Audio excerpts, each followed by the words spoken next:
Hi guys, welcome to my channel. Like చేయండి, share చేయండి, అలాగే సబ్స్క్రైబ్ చేసుకోండి. ఈరోజు వీడియో ఏంటంటే పాస్తా ఎలా చేయాలో ఒకసారి చూసేయండి.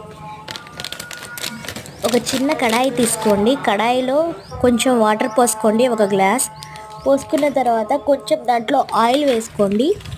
ఆయిల్ వేసుకున్న తర్వాత కట్ చేసిన పాస్తా దాంట్లో వేసుకోండి. దాంట్లోనే మసాలా వస్తుంది, తీసి పక్కన పెట్టుకోండి.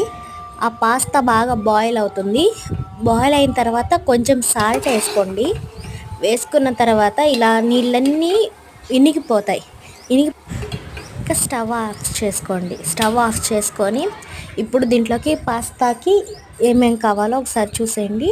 కొంచెం టమోటా, ఒక క్యారెట్, ఉల్లిపాయ, కరివేపాకు, కొత్తిమీర, క్యాప్సికమ్ ఉంటే క్యాప్సికమ్ కూడా వేసుకోండి, బాగుంటుంది. కడాయి పెట్టుకోండి. కడాయి హీట్ అయిన తర్వాత కొంచెం ఆయిల్ వేసుకోండి, ఒక స్పూన్. ఆయిల్ హీట్ అయిన తర్వాత పచ్చెనగపప్పు వేసుకున్న తర్వాత ఉల్లిపాయలు, కరివేపాకు బాగా వేగించుకోండి. క్యారెట్ బాగా వేగించుకున్న తర్వాత టమాటా ముక్కలు వేసుకోండి. టమాటా ముక్కలు కూడా బాగా వేగించుకున్న తర్వాత పాస్తాలోనే మసాలా వస్తుంది, ఆ మసాలా కూడా వేసి బాగా 2 నిమిషాలు వేగించుకున్న తర్వాత మూత పెట్టుకోండి. 2 నిమిషాలు మూత తీసేసి ఇందాక బాయిల్ చేసుకున్న పాస్తా దాంట్లో వేసుకోండి. వేసుకొని మళ్ళీ 2 నిమిషాలు మూత పెట్టుకోండి. 2 నిమిషాలు అయిన తర్వాత తీసుకొని సర్వ్ చేసుకొని తినండి. టేస్టీ పాస్తా రెడీ అయిపోతుంది.